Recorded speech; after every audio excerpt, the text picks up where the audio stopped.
আজকে আমরা পড়ব কন্টিনজেন্সি টেবিল। আর কন্টিনজেন্সি টেবিল পড়ার পরে আমরা দেখব যে দুটো ক্যাটেগরিক্যাল ভ্যারিয়েবল বা বিভিন্ন ক্যাটেগরিক্যাল ভ্যারিয়েবলের মধ্যে কোনো সম্পর্ক আছে কি নেই, অ্যাসোসিয়েশন আছে না নেই, সেটাকে কন্টিনজেন্সি টেবিল থেকে কিভাবে বের করতে হয়। ঠিক আছে, তো পুরো বিষয়টাই কিন্তু দাঁড়িয়ে আছে কন্টিনজেন্সি টেবিলের উপর। তো প্রথমে আমরা কন্টিনজেন্সি টেবিলটাকে ভালো করে বুঝবো। আমরা এটা দেখব যে কন্টিনজেন্সি টেবিল কাকে বলে, কন্টিনজেন্সি টেবিল দেখতে কীরকম হয় এবং কন্টিনজেন্সি টেবিল বানাতে কিভাবে হয়। ঠিক আছে, তো প্রথমে এই বিষয়টা মাথায় রাখবে যে কন্টিনজেন্সি টেবিল কিন্তু সবসময় ক্যাটেগরিক্যাল ভ্যারিয়েবলের জন্য তৈরি করা হয়। দুটো বা তিনটে বা বিভিন্ন ক্যাটেগরিক্যাল ভ্যারিয়েবলের জন্য কন্টিনজেন্সি টেবিল তৈরি করা হয়। কন্টিনজেন্সি টেবিল কিন্তু কোয়ালিটেটিভ ভ্যারিয়েবলের জন্য তৈরি করা হয়। কোয়ালিটেটিভ ভ্যারিয়েবল অর্থাৎ ক্যাটেগরিক্যাল ভ্যারিয়েবলের জন্য তৈরি করা হয়। কোনোদিন কোনো কন্টিনিউয়াস ভ্যারিয়েবলের জন্য কিন্তু আমরা কন্টিনজেন্সি টেবিল তৈরি করতে যাব না। ওকে, এবার কন্টিনজেন্সি টেবিলের যেটা বিষয়, কীভাবে বানাতে হয় কন্টিনজেন্সি টেবিল আর কীরকম দেখতে হয়। তো ধরো তুমি 100 জনকে সার্ভে করেছো এবং তাদেরকে তুমি দুটো বিষয় জিজ্ঞাসা করেছো, যে আপনাদের জেন্ডারটা বলুন, আর তাদেরকে তুমি জিজ্ঞাসা করেছো যে আপনাদের প্রিয় পেট কী, আপনারা ক্যাট পছন্দ করেন না ডগ পছন্দ করেন, আপনারা কি পছন্দ করেন, ক্যাট না ডগ। তো 100 জনকে তুমি সার্ভে করলে, তাদের মধ্যে হয়তো 40 জন বলেছে দেখুন আমি মেল। 40 জন কী বলেছে, দেখুন আমি মেল। আর বাকি 60 জন বলেছে যে দেখুন আমি ফিমেল। হলো, এবং যে 40 জন আপনাকে বলেছে যে ওরা মেল, তাদের মধ্যে থেকে 30 জন হয়তো বলেছে যে আমি ডগ পছন্দ করি, এবং বাকি 10 জন হয়তো বলেছে আমি ক্যাট পছন্দ করি। আর যে 60 জন বলেছে যে আমি ফিমেল, তার মধ্যে হয়তো আপনাকে 20 জন বলেছে যে আমি ডগ পছন্দ করি, আর 40 জন হয়তো বলেছে যে আমি ক্যাট পছন্দ করি। Okay, so now the point is যে আমরা এই পুরো বিষয়টাকে যদি একটা টেবিলে রিপ্রেজেন্ট করতে চাই, তাহলে সেটা কীরকম দেখতে হবে। তাহলে সেটা ঠিক এই নিচের এরকম একটা টেবিলের মতো দেখতে হবে, যে আমি এখানে ডগ আর লিখলাম আর ক্যাট লিখলাম, এখানে মেল লিখলাম, ফিমেল লিখলাম। এবার আপনারাই ভেবে দেখুন যে কতজন মেল এই নাম্বারটা কি রিপ্রেজেন্ট করছে। এই নাম্বারটা রিপ্রেজেন্ট করছে যে কতজন মেল বলেছেন যে আমাদের ডগ পছন্দ, কতজন মেল বলেছে যে আমাদের ডগ পছন্দ। কতজন মেল বলেছে আমাদের ডগ পছন্দ, 30 জন মেল। তো দেখুন এখানে 30 লেখা। এই নাম্বারটা কি বলছে, কতজন মেল বলেছে যে আমাদের ক্যাট পছন্দ। তাহলে কতজন মেল বলেছে যে আমাদের ক্যাট পছন্দ, নাম্বারটা কি হবে, 10 হবে। এই নাম্বারটা কি বলছে, কতজন ফিমেল বলেছে আমাদের ডগ পছন্দ। তাহলে কতজন ফিমেল বলেছে আমাদের ডগ পছন্দ, ফিমেল ছিল 60 জন, তার মধ্যে ডগ পছন্দ বলেছেন 20 জন, আর তাহলে নাম্বারটা 20 হবে। আর এই নাম্বারটা কি, কতজন ফিমেল বলেছেন যে আমাদের ক্যাট পছন্দ, ফিমেল কতজন ছিল, ফিমেল ছিল 60 জন, ক্যাট পছন্দ বলেছেন 40 জন, তাহলে এই নাম্বারটা হবে 40। তাহলে এই যে টেবিলটা আমরা পেয়ে গেলাম, এই টেবিলটাকে বলা হয় কন্টিনজেন্সি টেবিল, রাইট। এর দুটো রো আছে, দুটো কলাম আছে। রোগুলো কি কি, আমি যদি খালি রোয়ের প্রসঙ্গে বলতে চাই, রোগুলো হচ্ছে, প্রথম রোটা হচ্ছে 30 আর 10, ওকে, অর্থাৎ এইটা হচ্ছে ফার্স্ট রো। আর সেকেন্ড রো কি, সেকেন্ড রো হচ্ছে 20 আর 40, এটা হচ্ছে সেকেন্ড রো। ওকে, এবার কলামগুলো কি কি, এর কলাম হচ্ছে দুটো, একটা হচ্ছে 30-20, এটাকে আমরা কলাম বলছি, আর একটা কলাম হচ্ছে 10-40। ওকে, তাহলে কলামের রেসপেক্টে ওটাতে দুটো কলাম আছে, আর এই টেবিলটাতে দুটো রো আছে, রাইট। এই কারণে এটাকে আমরা বলছি একটা 2x2 কন্টিনজেন্সি টেবিল, দুটো রো দুটো কলাম। ওকে, এই টেবিলটায় তুমি যদি এবার 30 আর 10কে অ্যাড করে দাও, অর্থাৎ কতজন মেল আছে সেটা তুমি জানতে পেয়ে যাবে, রাইট। আর এই রোতে কি আছে, এই রোটা কি কাকে রিপ্রেজেন্ট করছে, এই রোটা ফিমেলকে রিপ্রেজেন্ট করছে। আগের রোটা মেলকে রিপ্রেজেন্ট করেছিল, তাই এই নাম্বারগুলোকে যোগ করলে আমি টোটাল নাম্বার অফ মেল পেয়ে গিয়েছিলাম। এই রোটা ফিমেলকে রিপ্রেজেন্ট করছে, তাহলে টোটাল নাম্বারগুলোকে যোগ করলে 20 আর 40কে যোগ করলে আমি পেয়ে যাব 60, মানে total number of female, right. এই কলামটা কাকে রিপ্রেজেন্ট করছে, ডগকে রিপ্রেজেন্ট করছে, যে কাদের কাদের ডগ পছন্দ। তো ডগ পছন্দ এখানে 30 জন, এখানে 20 জন, যোগ করলে আমি কি পেয়ে যাব, যে টোটাল মেল ফিমেল মিলিয়ে ডগ পছন্দ কতজনের, টোটাল মেল ফিমেল মিলিয়ে ডগ পছন্দ কতজনের? 50 জনের। আর এই কলামটা কি রিপ্রেজেন্ট করছে? এই কলামটা রিপ্রেজেন্ট করছে কতজনের ক্যাট পছন্দ। তাহলে এই কলামের ভ্যালুগুলো যোগ করলে আমি কি পেয়ে যাব?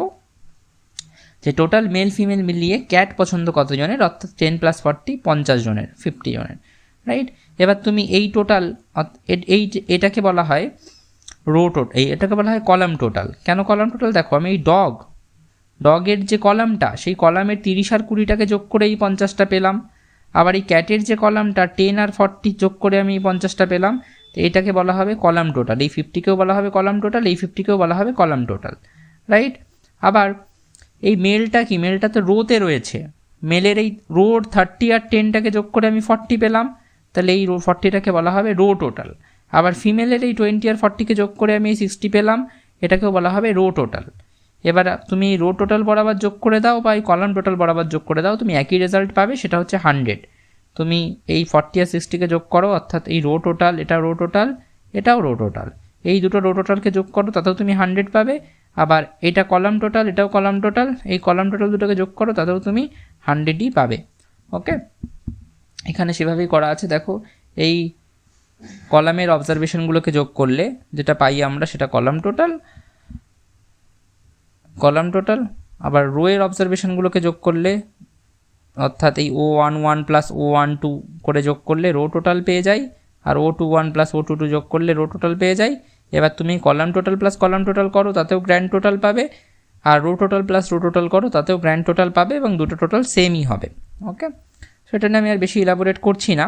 এইবার আমাদের এই কন্টিনজেন্সি টেবিল থেকে আমরা কি করতে পারি? এই কন্টিনজেন্সি টেবিল থেকে আমরা দুটো ক্যাটাগরিক্যাল ভ্যারিয়েবলের মধ্যে কি সম্পর্ক আছে বা দুটো ক্যাটাগরিক্যাল ভ্যারিয়েবলের মধ্যে কি রিলেশনশিপ আছে সেটাকে মেজার করতে পারি, সেটাকে পরিমাপ করতে পারি। যে দুটো ক্যাটাগরিক্যাল ভ্যারিয়েবলের মধ্যে আদৌ কোনো সম্পর্ক আছে না নেই, সেটাকে আমরা মাপতে পারি কন্টিনজেন্সি টেবিলের মাধ্যমে।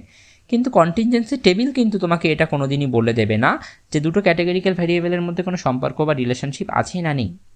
সেটা যদি তোমাকে মাপতে হয়, তার 3টে প্রসেস আছে। একটা হচ্ছে পিয়ারসন কাই স্কোয়ার টেস্ট, একটা ইউজ কোএফিসিয়েন্ট, একটা ক্র্যামার্স ভি। এই 3টের মধ্যে কোনো একটা অ্যাপ্লাই করে আমরা এটা বলে দিতে পারবো যে ওই দুটো ক্যাটাগরিক্যাল ভ্যারিয়েবলের মধ্যে কোনো সম্পর্ক বা রিলেশনশিপ বা কোনো অ্যাসোসিয়েশন আছে না নেই। কোনো সম্পর্ক বা কোনো রিলেশনশিপ বা কোনো অ্যাসোসিয়েশন বা কোনো কানেকশান আছে না নেই, সেটা আমরা বলে দিতে পারবো। তো প্রথমে আমরা শিখবো ইউজ কোএফিসিয়েন্ট। ঠিক আছে, ইউজ কোএফিসিয়েন্ট সবসময় মাথায় রাখবে 2x2 টেবিলের জন্য অ্যাপ্লাই করা হয়।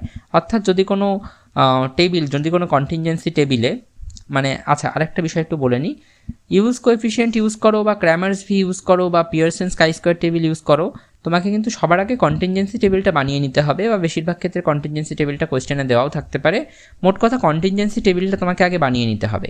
কন্টিনজেন্সি টেবিল বানানো না থাকলে কিন্তু তুমি এইগুলো অ্যাপ্লাই করতে পারবে না, এই ফর্মুলাগুলো কাজে লাগাতে পারবে না। এবার ইউজ কোএফিসিয়েন্ট সবসময় অ্যাপ্লাই করার জন্য মাথায় রাখতে হবে টেবিলটা 2x2 টেবিল হতে হবে। অর্থাৎ কোনো টেবিলে যদি 3টে রো 2টো কলাম থাকে বা 3টে কলাম 2টো রো থাকে, সেক্ষেত্রে কিন্তু ইউজ কোএফিসিয়েন্ট অ্যাপ্লাই করা যাবে না। বা কোনো টেবিলে যদি 3টে রো 3টে কলাম থাকে, সেক্ষেত্রেও কিন্তু ইউজ কোএফিসিয়েন্ট অ্যাপ্লাই করা যাবে না। ইউজ কোএফিসিয়েন্ট শুধুমাত্র কোথায় অ্যাপ্লাই করা যায়? 2x2 টেবিলে, যেখানে 2টো রো 2টো কলাম আছে। ওকে, এবার ইউজ কোএফিসিয়েন্ট আমাদের কি বলে দেবে? দুটো ভ্যারিয়েবল, দুটো ক্যাটাগরিক্যাল ভ্যারিয়েবলের মধ্যে কোনো সম্পর্ক আছে না নেই সেটা বলে দেবে, এবং সম্পর্ক থাকলে সেটা কতটা পাওয়ারফুল, সেই সম্পর্কটা কতটা পাওয়ারফুল, খুব পাওয়ারফুল মানে খুব বেশি সম্পর্ক আছে, খুব ভালো সম্পর্ক আছে, নাকি খুব কম বা খুব লেস পাওয়ারের সম্পর্ক আছে, খুব কম পাওয়ার সম্পর্ক আছে, সেটা আমাদের ইউজ কোএফিসিয়েন্টের ভ্যালুটা বলে দেবে। ইউজ কোএফিসিয়েন্টের ফর্মুলাটা কি? দেখো, কন্টিনজেন্সি টেবিলে এই হচ্ছে একটা রো এ, এই হচ্ছে একটা রো বি, এটা একটা ভ্যারিয়েবল। ঠিক আছে, একটা ভ্যারিয়েবলের ভ্যালু এ আর বি, এইটা আরেকটা ভ্যারিয়েবল, তার ভ্যালু হচ্ছে ইয়েস আর নো, রাইট? ঠিক যেরকম আগের ক্ষেত্রে আমাদের যখন আগেরটা আমরা করলাম, এই ইয়েসটা ছিল হিসাব মতো ডগ, আর এই নোটা ছিল ক্যাট, আর এই এটা ছিল মেল, আর এই বিটা ছিল ফিমেল। তাহলে এই এটা কিসের ভ্যালু ছিল? এটা ছিল হচ্ছে তোমার এই ক্যাপিটাল এরা ক্যাপিটাল বিটা জেন্ডার নামক ভ্যারিয়েবলের ভ্যালু ছিল। আর এই ডগ আর ক্যাটটা কিসের, কোন ভ্যারিয়েবলের ভ্যালু ছিল? এটা প্রেফার্ড পেট, কোন পেট আমাদের পছন্দ, সেই প্রেফার্ড পেট ভ্যারিয়েবলের দুটো ভ্যালু ছিল, রাইট? এবার এই এটা বিটা সিটা ডিটা কি, এই জায়গায় নির্দিষ্ট একটা ভ্যালু থাকবে, যেগুলো আমরা অলরেডি উপরের অবজারভেশনে দেখেছি। তো কিউজ কোএফিসিয়েন্টের ফর্মুলা কি? তোমাকে এই এটাকে এইখানে যে ভ্যালুটা থাকবে তার সাথে তোমাকে এই ডিটাকে গুণ করতে হবে, এই ডিটাকে গুণ করতে হবে কোনাকুনি, রাইট? তারপরে এই বি আর সিটাকে তোমাকে গুণ করতে হবে কোনাকুনি, এবং এই এডি আর বিসি এর মধ্যে তোমাকে বিয়োগ করতে হবে। এ আর ডিকে গুণ করে আর বি আর সিকে গুণ করে তোমাকে বিয়োগ করতে হবে, সেটা উপরে থাকবে নিউমারেটর পার্টে, আর এডি আর বিসিকে তোমাকে যোগ করতে হবে, সেটা ডিনোমিনেটর পার্টে থাকবে বা নিচে থাকবে। এবার এক্সাম্পলে আসা যাক। আমরা একটা অন্য এক্সাম্পল এখানে নিয়েছি যেখানে আমাদের দুটো ভ্যারিয়েবল হচ্ছে, একটা হচ্ছে জেন্ডার আর একটা ভেরিয়েবল হচ্ছে যে রেজাল্ট ইন দ্য এক্সাম, যে পাস করেছে না ফেল করেছে। তো জেন্ডার হচ্ছে যে জেন্ডারের দুটো ভ্যালু কি, একটা বয়েজ আর একটা গার্লস, আর রেজাল্ট কি পাস্ট আর ফেইল্ড। তো দুটো ক্যাটাগরিক্যাল ভ্যারিয়েবল আমাদের কাছে আছে। 30 জন ছেলে, দেখো 40 জন টোটাল ছেলে আছে, তার মধ্যে 30 জন পাস করেছে, 10 জন ফেল করেছে। 60 জন টোটাল মেয়ে আছে, তার মধ্যে 20 জন পাস করেছে, 40 জন ফেল করেছে। টোটাল এখানে তুমি রো বরাবর যদি দেখতে চাও, এই কলাম বরাবর যদি দেখতে চাও, প্রথম কলামটা কি পাস্ট, কতজন পাস করেছে, 30 আর 20 50, তাহলে এটা আমাদের প্রথম কলাম টোটাল হলো। আর সেকেন্ড কলাম টোটাল 10 + 40, সেটাও 50। আর প্রথম রোয়ের টোটাল যদি দেখতে চাই যে টোটাল কতজন বয়েজ ছিল, তাহলে 30 + 10 সেটা হবে 40, আর কতজন গার্লস ছিল 20 + 40 সেটা হবে 60। ওকে, এবার তুমি কলাম বরাবর টোটাল করো, 40 + 60 100 হবে, বা তুমি রো বরাবর টোটাল করো, 50 প্লাস এই রো বরাবর টোটাল করো 40 + 60 100 হবে, আর কলাম বরাবর টোটাল করো 50 + 50 সেটাও 100 হবে। যেভাবেই তুমি টোটাল করতে চাও 100ই হবে। এবার আমরা ইউজ কোএফিসিয়েন্টটা এখান থেকে ক্যালকুলেট করে নেব। এখানে এ এর ভ্যালুটা কি, এ এর ভ্যালুটা 30, রাইট, বি এর ভ্যালুটা 10, সি এর ভ্যালুটা 20, ডি এর ভ্যালুটা 40। জাস্ট ভ্যালুগুলো বসিয়ে ফর্মুলাটা অ্যাপ্লাই করে আমরা কিউ এর ভ্যালু ক্যালকুলেট করে নিলাম 0.714। এবার এই ভ্যালুটা আমাদেরকে কি বলছে, দেখো দুটো বিষয় এখানে ইম্পর্টেন্ট মাথায় রাখার মতো, যে কিউ এর ভ্যালুটা সব থেকে বেশি হতে পারে 1 সমান, +1 সমান, আর সব থেকে কম হতে পারে -1 সমান। কিউ এর ভ্যালুটা -1 থেকে ছোট হতে পারে না, +1 থেকে বড় হতে পারে না, ঠিক স্পিয়ারম্যানের কোরিলেশন কোএফিসিয়েন্ট, এই কার্ল পিয়ারসন্সের কোরিলেশন কোএফিসিয়েন্টের মতো। ঠিক কার্ল পিয়ারসন্সের কোরিলেশন কোএফিসিয়েন্টের মতো কিউ এর ভ্যালুটা +1 থেকে বড় হতে পারে না, -1 থেকে ছোট হতে পারে না। এবার কিউ এর ভ্যালু যদি 0 আসে, তার মানে তোমাকে বুঝতে হবে যে দুটো ক্যাটাগরিক্যাল ভ্যারিয়েবলের মধ্যে কোনো সম্পর্ক নেই, বা কোনো অ্যাসোসিয়েশন বা কোনো কানেকশান নেই। অর্থাৎ আমাদের এক্সাম্পলে দুটো ক্যাটাগরিক্যাল ভ্যারিয়েবল কি, জেন্ডার আর রেজাল্ট। যদি কিউ এর ভ্যালু 0 আসে, আমি কি বলবো, জেন্ডারের সাথে রেজাল্টের কোনো সম্পর্ক নেই। অর্থাৎ ছেলে হলে পাস করার সম্ভাবনা বেশি, বা মেয়ে হলে পাস করার সম্ভাবনা বেশি, বা এরকম কোনো কানেকশান বা অ্যাসোসিয়েশন দুটো ভ্যারিয়েবলের মধ্যে নেই। জেন্ডারের সাথে রেজাল্টের কোনো সম্পর্ক নেই। কিউ এর ভ্যালু যদি 1 আসে, তাহলে তোমাকে বুঝতে হবে যে দুটো ভ্যারিয়েবলের মধ্যে একদম পজিটিভ রিলেশান আছে, দুটো ক্যাটাগরিক্যাল ভ্যারিয়েবলের মধ্যে একদম পজিটিভ রিলেশান আছে। অর্থাৎ হয় সব ছেলে পাস করে গেছে এবং সব মেয়ে ফেল করে গেছে, বা সব মেয়ে পাস করে গেছে, অল গার্লস ফেলস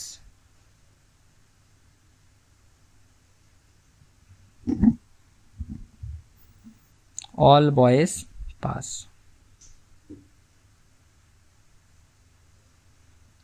না, আমি উল্টো লিখলাম, all girls fail, all girl pass, all boys fail। ঠিক আছে, মাই পয়েন্ট ইজ কিউ এর ভ্যালু 1 আসলে তোমাকে বুঝতে হবে যে দুটো ভ্যারিয়েবল একই সাথে মুভ করছে, একই দিকে মুভ করছে। দুটো ভ্যারিয়েবল একই দিকে মুভ করছে, তাদের মধ্যে অ্যাসোসিয়েশন তো আছেই। কিউ এর ভ্যালু 0 আসেনি মানেই দুটো ভ্যারিয়েবলের মধ্যে অ্যাসোসিয়েশন বা সম্পর্ক আছে। ঠিক আছে, কিউ এর ভ্যালু 0 আসলেই একমাত্র আমরা বলবো দুটো ভ্যারিয়েবলের মধ্যে কোনো রকম অ্যাসোসিয়েশন বা কানেকশন বা সম্পর্ক নেই। কিউ এর ভ্যালু 1 এসেছে মানে দুটো ভ্যারিয়েবলের মধ্যে একদম পজিটিভ রিলেশন আছে এবং তারা একই দিকে মুভ করছে। অর্থাৎ যদি প্রত্যেকটি মেয়ে পাস করে যায় তাহলে প্রত্যেকটি ছেলে ফেল করে গেছে, বা হয়তো প্রত্যেকটি ছেলে পাস করে গেলে প্রত্যেকটি মেয়ে ফেল করে গেছে। ওকে, আর কিউ এর ভ্যালু যদি -1 হয় তাহলে পুরো অপোজিট ঘটনা ঘটছে। অপোজিট ঘটনা ঘটছে মানে আচ্ছা, এটা কিন্তু আমি একটুখানি বলে দিই যে অপোজিট ঘটনা ঘটছে মানে একটা মানে যা ঘটছে অন্য ইভেন্টে সবসময় তা ঘটছে না। মানে ধরো আমি যদি এটাকে এইভাবে দেখতে চাই যে এ আর বি দুটো ইভেন্ট, এ হচ্ছে যে এটাকে আমি অনেক রকমভাবে ডিফাইন করতে পারি। এটা হচ্ছে ধরো এটাকে আমি এখানে চারটে অনেকগুলো কেস বানিয়ে তোমাদেরকে এটা বোঝাচ্ছি। এটা হচ্ছে যে all boys pass, all boys pass. Beta হতে পারে ধরো অল গার্লস পাস। আবার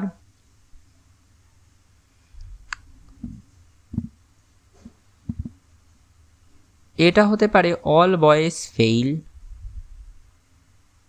বিটা হতে পারে all girls fail, all girls fail. আবার এটা হতে পারে অল বয়েজ পাস। বিটা হতে পারে অল গার্লস ফেইল। এটা হতে পারে অল বয়েজ ফেইল। বিটা হতে পারে অল গার্লস পাস। ওকে, এবার আমি তোমাদেরকে বলবো যে কিউ ইকুয়ালস টু 1 হলে আর কিউ ইকুয়ালস টু -1 হলে তোমরা কি বুঝতে পারবে সেটা থেকে। হ্যাঁ, তো ধরো একটা আমি এক্সাম্পল নিচ্ছি এখানে, যেটাতে আমি বলছি কিউ ইকুয়ালস টু ধরো +1, আর আরেকটা এক্সাম্পল নিচ্ছি যেখানে বলছি কিউ ইকুয়ালস টু, আচ্ছা এটা সরিয়ে নিই, আরেকটা এক্সাম্পল নিচ্ছি সেখানে আমি তোমাদেরকে এটা বলছি যে Q equals to -1, Q equals to -1। Okay, তো all boys pass Q equals to +1 যদি হয়, তার মানে তোমাকে বুঝতে হবে যে এ ঘটলে বিও ঘটবে। অর্থাৎ যদি প্রত্যেকটা ছেলে কেস 1 ক্ষেত্রে প্রত্যেকটা ছেলে পাস করে, প্রত্যেকটা মেয়েও পাস করবে।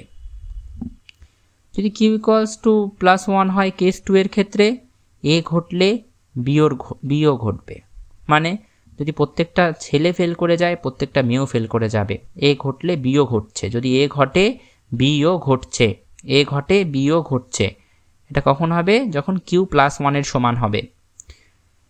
কেস 3তে আবার এ ঘটলে বিও ঘটছে, এ ঘটলে বিও শিওরলি ঘটবেই। মানে প্রত্যেকটা ছেলে যদি পাস করে যায়, প্রত্যেকটা মেয়ে ফেল করে যাবে। কেস 4 ক্ষেত্রেও সেম, এ ঘটলে বিও ঘটছে, অর্থাৎ প্রত্যেকটা ছেলে যদি ফেল করে যায়, প্রত্যেকটা মেয়ে পাস করে যাবে। হলো, এবার কিউ ইকুয়ালস টু -1 ক্ষেত্রে আসো। কিউ ইকুয়ালস টু -1 ক্ষেত্রে এ যদি ঘটে, বি ঘটবে না, বি কোনোদিন ঘটবে না। অর্থাৎ প্রত্যেকটা ছেলে পাস করে গেলে প্রত্যেকটা মেয়েও পাস করবে, এরকম হবে না। প্রত্যেকটা ছেলে পাস করে গেছে তাই বলে প্রত্যেকটা মেয়েও পাস করে গেছে, এরকম হবে না, অপোজিট হবে। বোঝা গেল কি বললাম? অপোজিট হবে। অর্থাৎ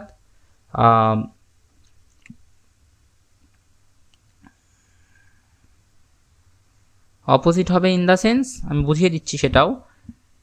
1 নম্বরে কি আছে? 1 নম্বর কেসটা হচ্ছে প্রত্যেকটা ছেলে পাস করলে প্রত্যেকটা মেয়েও পাস করবে, কিন্তু সেটা কিউ ইকুয়ালস টু +1 হলে সত্যি হবে, ওটাই হবে।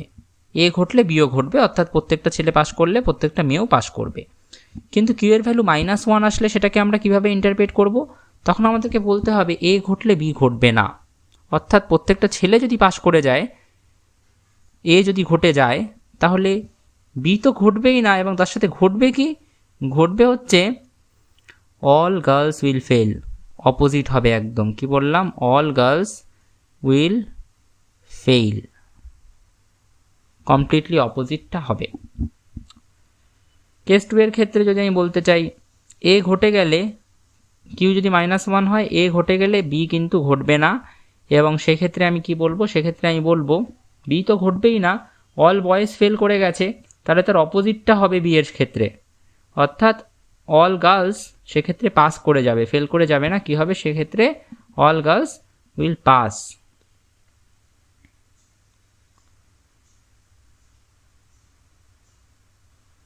বোঝা গেল কি বললাম? কমপ্লিটলি অপোজিটটা হবে। তাহলে কিউ ইকুয়ালস টু +1 হলে কি বলা হচ্ছে? যে এই দুটো ইভেন্ট অল বয়েজ যদি পাস করে যায় অল গার্লস পাস করে যেতে পারে, অল বয়েজ ফেল করে গেলে অল বয়েজ ফেল করে যেতে পারে, অল বয়েজ পাস কিন্তু তাহলে অল গার্লস ফেইল এরকমও হতে পারে, অল বয়েজ ফেইল হলে অল গার্লস পাস হয়ে যেতে পারে। কিন্তু কিউ ইকুয়ালস টু -1 হলে আমাদেরকে কি বলতে হবে, তখন আমরা এরকম কোনো গ্যারান্টি দিতে পারবো না। তখন আমাদেরকে বলতে হবে যদি প্রত্যেকটা ছেলে পাস করে যায় তখন প্রত্যেকটা মেয়ে কিন্তু পাস করতে পারবে না। ওকে, এ ঘটলে তখন বি ঘটবে না। বা তোমরা চাইলে এই জিনিসটাকে লিখো না, তাতেও কোনো অসুবিধা নেই, এটা দরকার নেই, এটা খুব একটা অ্যাপ্রোপ্রিয়েট সেন্সে আসছে না এই মুহূর্তে। মোট কথা এ ঘটলে বি ঘটবে না সেক্ষেত্রে। অর্থাৎ এই প্রথম কেসে প্রত্যেকটা ছেলে পাস করে গেলে প্রত্যেকটা মেয়ে পাস করবে না, কিউ যদি -1 হয়। কিউ যদি -1 হয় দ্বিতীয় কেসে প্রত্যেকটা ছেলে যদি ফেল করে যায় প্রত্যেকটা মেয়ে ফেল করবে না। থার্ড কেসে প্রত্যেকটা ছেলে যদি পাস করে যায়, এ যদি ঘটে যায় বি ঘটবে না, অর্থাৎ প্রত্যেকটা মেয়ে ফেল করবে না। ফোর্থ কেসেও তাই। এবার এটা আমি এর রেসপেক্টে লিখলাম, বি এর রেসপেক্টেও লেখা যেতে পারে। এই ইন্টারপ্রিটেশনটা একটু difficult, don't worry about this. So the point is, এখানে দেখো সুন্দর করে লেখা আছে কিউ এর ভ্যালু +1 হলে পারফেক্ট ম্যাচ হচ্ছে, অর্থাৎ এ যদি ঘটে বি সবসময় ঘটবে। যেরকম আমি তোমাদেরকে দেখালাম, এ ঘটলে বি সবসময় কিন্তু ঘটছে। দেখো এখানে তোমরা দেখতেই পাচ্ছ ওটা, 1 মিনিট, দেখতেই পাচ্ছ তোমরা নিশ্চয়ই এখানে এটা, যে এ ঘটলে, আমি সবসময় বলেছি এ ঘটলে বি ঘটবেই, ঘটেছে প্রত্যেকবার। আর কিউ যদি -1 হয় তাহলে এ যদি ঘটে যায় বি কখনো ঘটবে না, এ যদি ঘটে যায় বি কখনো ঘটবে না। অর্থাৎ এ যদি পাস করে যায়, এর ঘটনাটা যদি ঘটে যায়, আমি তোমাদেরকে সেটাই দেখালাম এখানে, বি কিন্তু কোনোদিন ঘটবে না, বি কোনোদিন কিন্তু ঘটছে না।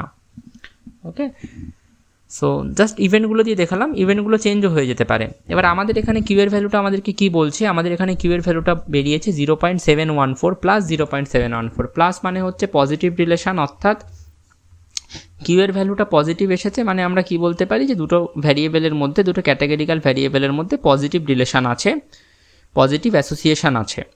এবং পজিটিভ অ্যাসোসিয়েশনটা স্ট্রং না উইক সেটা আমরা কীভাবে বুঝবো, তো পজিটিভ অ্যাসোসিয়েশনটা স্ট্রং না উইক সেটা যদি আমাদেরকে বুঝতে হয়, পজিটিভ অ্যাসোসিয়েশনটা স্ট্রং না উইক সেটা বুঝতে হলে আমাদেরকে ভ্যালুটা দেখতে হবে, যে ভ্যালুটা 1-এর কাছাকাছি না ভ্যালুটা 1 থেকে অনেক পিছিয়ে, 1-এর থেকে অনেক দূরে। তো ভ্যালুটা 0.71 মানে 1-এর কাছাকাছি আছে মোটামুটি। তো সেক্ষেত্রে আমরা বলতে পারি যে হ্যাঁ পজিটিভ অ্যাসোসিয়েশনটা স্ট্রং, অর্থাৎ দুটো ভ্যারিয়েবলের মধ্যে স্ট্রং পজিটিভ অ্যাসোসিয়েশন আছে। এবার কথা হচ্ছে যে দুটো ভ্যারিয়েবল কী কী, জেন্ডার আর পাসিং দ্য এক্সাম বা রেজাল্ট।